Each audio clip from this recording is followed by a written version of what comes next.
Good. All right. Take your time. Yeah. How long is this song? How long is this song? It's an instrumental. I think we're broadcasting live at this point, though. I'm not really sure. We're trying to get Anthony with a headset. We're trying to get the prima donna his headset. See, he can't talk back, so we can say whatever the hell we want. Anthony's trying to talk, but we can't hear him yet. It's the Opie and Anthony program. We like to call it the O&A virus, spreading across America, and we have gone west. We are in Los Angeles, somewhere in the ghetto, at the World Poker Tournament. Is that getting better? I don't hear you. Yeah, I don't hear him at all. Not in my headset. All right, everyone is panicking behind the scenes. Everyone is completely panicking. Norton is freaking out. Well, it's the Opie program. Going back to the old days. I'm going to spin some twofers and... There we go. Hi, Anthony. How are you? I had to take Jimmy's mic. Welcome to the broadcast. Well, yeah, it's the Opie smells Anthony like show. urine. It's not Norton and Friends or anything like that. I don't know what happened. Look, there's a massive wires behind you. This is good when you actually go on the air.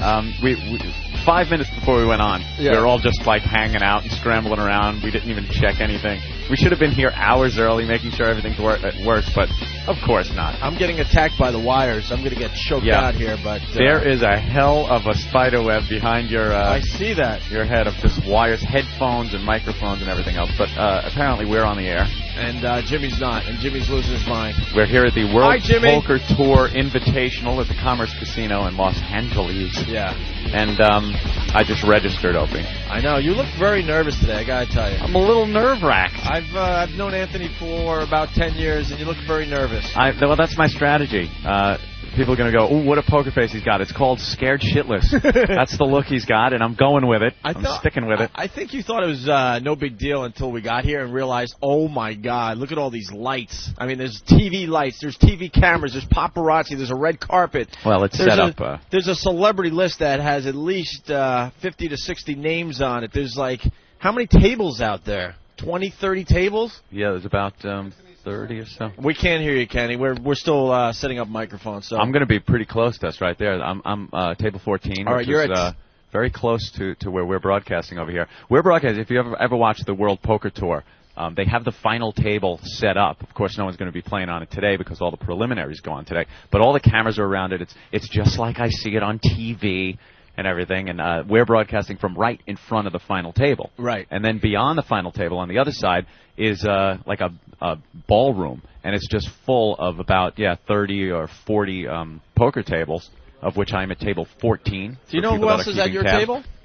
Not yet. I have no idea who's at my table yet. I'm hoping it's people that are very bad at poker. That would be very good for me. But with my luck. Doyle Brunson will sit down there, and I'll be done in a matter of minutes. Look who just walked in, Rich Voss. Hey, Rich, how are you? Wow, yes. The celebrities are rolling in now.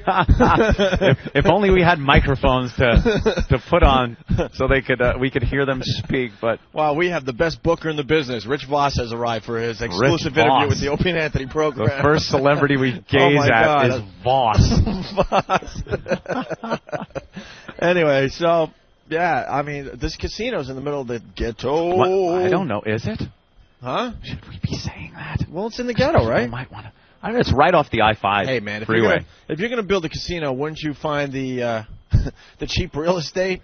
Well, true. All right. Well, Atlantic City, by the way, Opie, is built in a very bad part of town. Atlantic City the casinos are built in a very bad part of town. But once you're there, it's fine. You're in your own little land, and that's what this is. It's a lovely casino. Who knows what's going on outside the building? Who really cares? Well, we kind of knew what was going outside the building because on the way from the Sofitel, we got lost. Yeah. And we decided to just pull over. Look at Ben panicking because I mentioned the hotel we're at in Los Angeles. Yeah, because, man, they're going to just be beating down our door to meet us. Like Ben's just freaking out. I wish we had microphones to get everyone else on it. We will eventually. No, hopefully we will. So we pull off the highway and we take an exit ramp, and all of a sudden we're at like a bodega, and Kenny jumps out of the van to ask for directions, and I'm like, "Are you insane? Did you guys notice like 2 miles back that everything changed into Spanish?" All of a sudden there was no English language signs anywhere to be found. The billboards were in Spanish. All the storefronts were in Spanish. And that's when we figured maybe we were lost. Maybe. And, yeah, Kenny pulled in. Kenny's our driver now, too. Yeah. What happened to that? Didn't we used to have, like, a van with a driver that would pick us up? Why is Kenny driving us around? He's our chauffeur. I don't know. Yeah, he pretty much rented the van. He's got like a sporty suit on and everything. He looks very professional. He's our driver, our security. It was quite an adventure to get over here, but Los Angeles, man. They're talking about this rain like I don't know. Dude, it's all they talk about on the news. I'm trying to watch the news. Like Armageddon hit or something. Yeah, I'm trying to watch the news, and all they're talking about is this goddamn rain and the mudslides, and they keep showing that poor statue that fell off the back patio that was hanging over a cliff, and the mud runs off from the mountain, and you just see this patio and some guy's big statue collapsing. I've seen that 800 times. It's just weird because our old pal Jay now lives out here, and I was hanging out with Jay a little bit last night, and he's Jay from Framingham, not Jay Moore. No, not Jay Moore. Jay from Framingham, and a bunch of us went out, and he's like, "Look, man, when you're from the East Coast, this is just regular weather. It's no big deal." But he's saying that the locals out here are just losing their minds with the rain and the mudslides. It's rain. It's not a hurricane. Right. It's not a tornado. It's not some weird weather event that never happens. These people are freaking out over rain. But I understand mudslides and stuff like that, but it's rain. This is the third rainiest season on record for out here, and the rainy season goes all the way to June. Yeah. They're up to, I think, something like 33 to 34 inches for the season. The all-time record is 38. That's ever all-time record. And they got what, like 4 months left in the season. Yeah. So, and then there's this huge rock that's just. I saw that clip, yeah. Oh, you saw that? It's just, it's ready to go. It's right over the PCH, right outside Malibu. Pacific Coast Highway for those people that don't live here, Opie. I consider this like almost my second home. I love it out here. So, and it's just kind of teetering and ready to go, and the locals are losing their minds because that's the only way to get to their homes. Yeah, pretty much close the road. Yeah, they're not allowing the locals to drive on PCH in that area. So, and then did you see the tiger? The news was just full of crazy stuff this morning. This is California. It's the oddest place to ever live. There's stuff going on here between earthquakes, fires, mudslides, and then you got to worry about tigers. It was a tiger roaming around. But they killed it, right? Yeah, they shot it this morning. Whose tiger was it? They don't know where it came from. It was just wandering around in the hills. It had been out there. They've had reports of it since I guess mid-February. Yeah, and it's a full-grown, huge Wait, they've had tiger. Reports for almost a month? Yeah, that they've been seeing this thing around. Okay, and they finally found it, and they decided, well, we got to kill it. Well, they said why didn't they tranquilize it and stuff? And some of the one of the spokesmen said, well, it was heading toward a populated area, and we were afraid if we shot it with a tranquilizer that it might run off and injure some people. But you know damn well. These good old boys are just like, when am I going to get an opportunity to shoot a tiger? You know? Right. How many guys get an opportunity to shoot a full-sized, like, Bengal tiger? Well, because they have the mountain lions out here. Yeah, plenty of those. You read about people bicycling in the hills, and they wind up getting ripped to shreds. Did I ever tell you my mountain lion story? It's really no big deal, but when I come out here, I do a lot of hiking. Yeah. Because there's a lot of old fire roads. They're roads where the fire could get up into the hills to put out the brush fires and all. So they have these special fire roads where they go up and you go up into the mountains and stuff. And there's a lot of hikers, day hikers will hike these fire roads. And I didn't notice on the way in but I noticed on the way out after doing like a 2-3 hour day hike last time I was out here, huge sign: beware of mountain lions. Do not walk alone in this area. Mountain lions. But that's what I see on the way out. I'm like, oh my God, are you kidding me? And you're just trotting around up there, you go around dopey New Yorker. You go around these weird, these kind of corners and stuff, and a mountain lion could perfectly be, perched up above you and just jump down and pounce. Come out of the brush and kill you. It's amazing, California. It's the weirdest goddamn place to live or to visit because there's just so many bizarre things going on. What do you got in New York? The occasional homeless guy that whacks you over the head with a cobblestone. You got maybe a homeboy he'll try to rob you and shoot you. Right. Stuff like that. Normal news. Out here, it's just bizarre. A huge Bengal tiger was shot today as half a house rolls down a hillside. Yeah, they're just talking about these houses. Well, look, if he only lost half his house this time around. Yeah, the mudslides are everywhere, but it's sunny today, and I guess that's it for the rain. We brought the sunshine out with us, Opie, didn't we? Even though our forecasters that are part of the O&A crew are like, no, dude, it's going to rain the whole time we're here. It's going to suck, blah, blah, blah. It's beautiful out today. It's like 60 degrees and sunny. So. Well, did Steve give you the forecast? Because perhaps it was the same forecast he gave for Newark Airport with the massive delays, as he put it. Yeah. Before we left, Steve said, I'm hearing massive delays at Newark Airport because we had the snow the day before, and I guess they had canceled some flights. We walked into Newark, and it was a ghost town airport. Yeah, there was nobody there but us. It was one of the easiest flights to ever take. Yeah, so we were laughing at Steve at his massive delay report at the airport. Man. And the weather, the same thing. Yeah. Oh, it's going to rain the whole time we're there. It's nice and sunny this morning. Yeah. Finally done with it. Beautiful. They're still trying to get a microphone for Jim Norton. Are you kidding? We can't. We've been going this long. We can't get one more mic at work. Norton's livid. Norton is livid. He's cursing his ass off. I saw they had asked Norton to check a mic, and we were in the middle of a conversation a couple of minutes ago, and Norton looks like they're talking.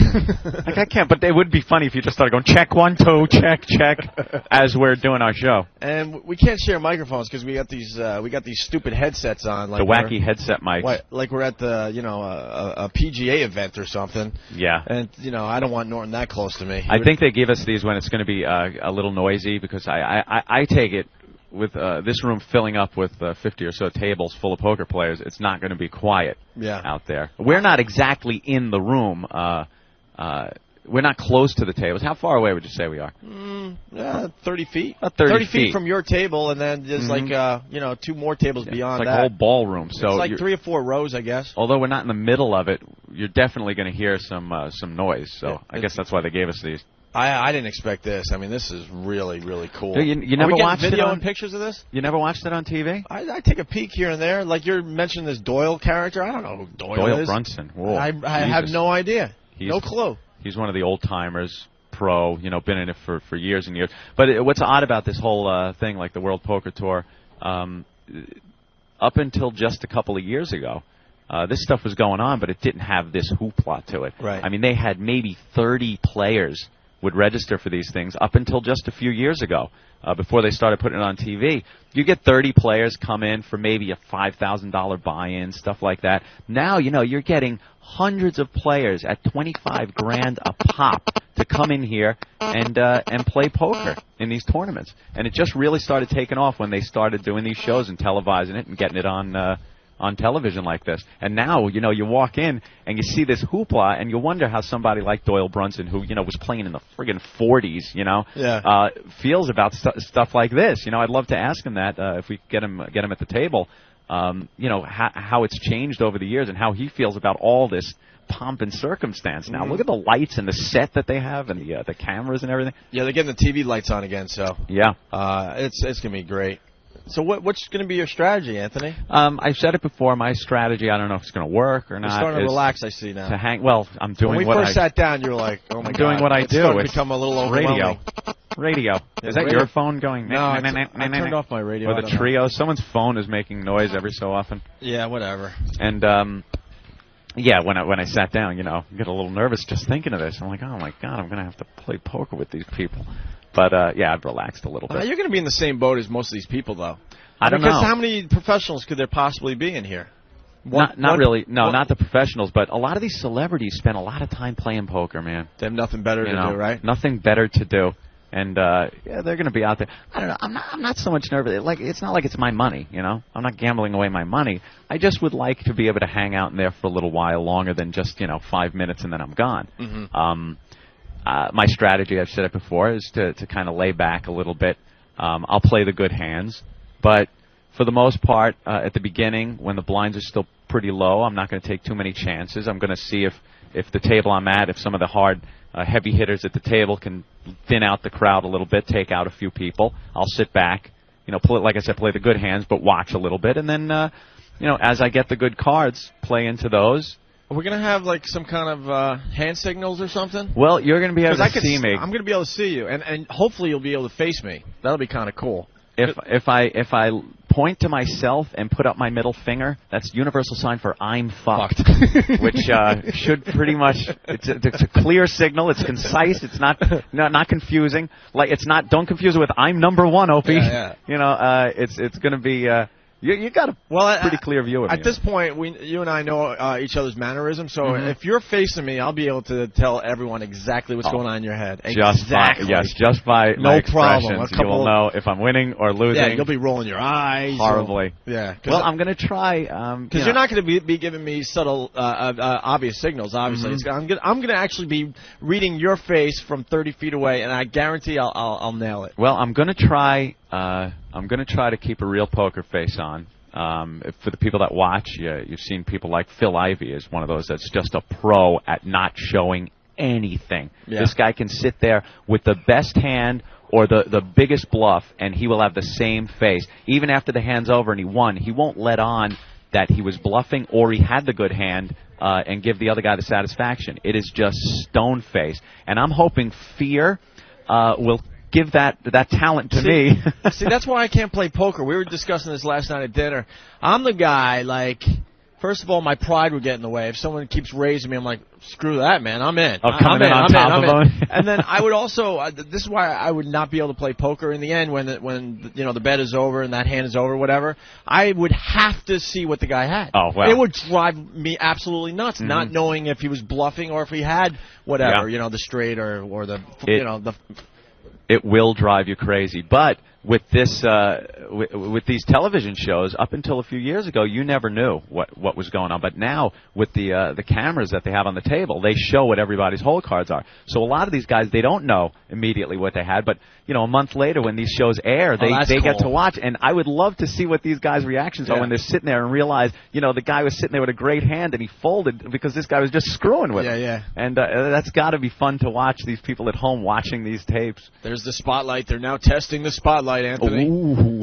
Are we ever going to get Jim Norton on, and Ben and Steve? We have a lot to talk about. Actually, anybody else but just Opie and Anthony? Yeah, I mean, Anthony. It's like the old days, Opie. I know. We're sick of looking at each other, so it's always good to have a third person in the mix. Somebody we can just turn to and maybe address. Yeah. Hello, stupid. Yeah, Ben, on the way over here, there's a local morning show. They've done quite well for themselves over the years. Kevin and Bean in Los Angeles, and Ben's like telling the story how these guys don't even broadcast from the same studio anymore. Really? Yeah, because one of the guys has personal problems with whatever, and so I think he's in Seattle. Do they not like each other? No, I mean there was rumors for a while that they didn't like each other, but no, I think it's actually a legitimate thing. So the one guy does the show from his home in Seattle, and the other guy does it from Los Angeles, and they just have TV screens to look at each other. And Ben's telling us, like, could you imagine doing a radio show like that? I'm like, Ben, Ant and I are about 2 years away from doing it exactly like that. How you doing? Oh, yeah. Hey, man. Scratching yourself. You get to just walk around. What is it, at their house or something? Yeah, that's the cool part. Wow. The guy, I guess, has breakfast and coffee, goes downstairs to some kind of studio they built for him, and he's ready to go. I know the reason, Ben. I just didn't want to say it. So you can like walk around with a wireless headset mic and pretty much just go about your day and do the radio show. That's amazing. They do it every day, and they pull it off. They're still pretty popular out here. That is amazing. In Los Angeles. How the hell does that work? So what's going on with the mics? Nothing? Yeah. Any ETA on when we'll have or what it is? We're going to take a break, and then we're going to be able to – that should be fixed by the time we get back from a break. Should we take a long break? How many guest mics will we have once Jimmy has a mic? Jimmy is livid. 2 guest mics? Jimmy's livid. I love this because I used to be the guy. I just don't care anymore. Yeah. And I really mean I don't care anymore. I don't care because you throw a lot of energy out there and you show passion and you don't have any of that passion being shown back to you. So you're like, all right, well, why should I care then? But Jim has taken up the cause. I'd say he's steamed. He's a little steamed. Jim has taken up the cause. He's like how I used to be. I just can't be bothered anymore. If no one else is going to care and show the passion back, then all right, I'll just call it in every day. He's hot under the collar. But Jimmy wants to freaking strangle someone at this point. We have no other mic that works, right? It's just our 2 mics. All right. So does Eric have a nice long sweeper or something that we can play? A long sweeper. Boy, that'll give us an extra 8 seconds. I know. So this is what's going to happen. Anthony's doing the show until about what time zone are we in? I guess what? 2 o'clock Pacific. 2 o'clock Pacific? So that'll be 5 o'clock Eastern. Okay, 5 o'clock Eastern and 2 o'clock. Okay, I got it. 2 o'clock Pacific. Yeah. Anthony will be doing the show, and then he's got to get to his table and play some poker. And right. Then we'll be getting some kind of updates through Ben or somebody's going to be a runner. Because I hear that we could go over there, kind of. One guy is going to be able to go over there, probably Ben, and get updates, constant updates. All right. And through hand signals or facial expressions, you'll be able to look at me. I might be able to turn around if I'm not facing you. Hopefully, I'll be facing you. Yeah. Kenny, maybe you could find out where seat number 1 is at table 14 and see if it's facing us or away from us. Yeah, Kenny's That's running good. over there Kenny's right now. Check that out. All right, and then we got some celebrities that hopefully will be stopping by the show to help us out. I hear Joe Rogan's doing the show with us today. Yeah, Rogan's going to show you know up. What? We got to get the end of the Rogan story. We talk about how this show is a bunch of little storylines, and some we complete in one day, and others they go on for a month, and then you finally get the end of the story. You get the money shot, the payoff. And he's got to tell a story of what's his name, Doug Stanhope, and that whacked out drug they were trying. Remember the story was getting really good, and then we ran out of show. So Rogan's stopping by. He'll finally tell us what happened with that. Rich Voss is here with his lovely fiancée Bonnie, and who else is stopping by? Definitely, there was one more person who told me. Whatever, and then we got a whole list of people that list of celebrities. Some of them pretty heavy hitters in the poker world, and you wouldn't really know it. You know that goddamn what's her name, Mina Suvari? Yeah, alien-headed looking girl from what American movie? Beauty, American Pie. She's a pretty good poker player. Really? Yeah, and who would figure that? You know, you sit at a table with her, and you figure Rob Schneider. Rob Schneider's here. Sarah Gilbert. Sean Fanning from Napster, the Napster founder. Screech is here, Anthony. Oh, Jesus. And then you get like James Woods, you know. Is he here? I saw, I didn't see it on the list, but I heard. Lou Diamond Phillips, we saw him walking around. I'm sorry. Yeah, James Woods, there he is. I thought this said Screech. It's actually Skeet Ulrich from Scream. That's a little. Kenny, will I be facing? Yes, you are sitting right next to the dealer, facing our broadcast. Oh, okay. So I am facing the table. Very good. Ray Romano's going to be in the room. Gabe Kaplan, who's a great poker player. Gabe Anthony. Kaplan, Mr. Cotter. I know he's a great poker player. Yeah, that he one plays I know. a lot. Brad Garrett from Everybody Loves Raymond's going to be in the house. Who else? Just looking real fast. Dean Cain, Ed Asner, the Hairy Beast will be here. Jennifer Tilly. James Woods. John Favreau, he plays a lot of poker, too. Mac Culkin, better known as Macaulay. Macaulay Culkin. Culkin, but they call him now Mac. I guess that's his poker name. Lou Diamond Phillips, we already saw him walking around and wandering around. He's got something to do with this. Does he? I'm not sure, but he was. We saw him walking around, and he was barking out orders like some kind of director. Okay. So I think either that or he's really a prima donna. Rodney Peete, former NFL player, of course, and now the list goes on and on. Yeah, right. Adrian Young, okay. from No Doubt. Yeah. Why don't we take a break and we'll try to get Jim Norton on the program. It would be nice to get Norton involved with the program today. Jim Norton did something very nice for Martini Steve. We'll talk about that. Oh, that's right. His little birthday present. After the break, and I guess no, it's not what you think, you perverts. As we go to break, it's Stephen Lynch singing.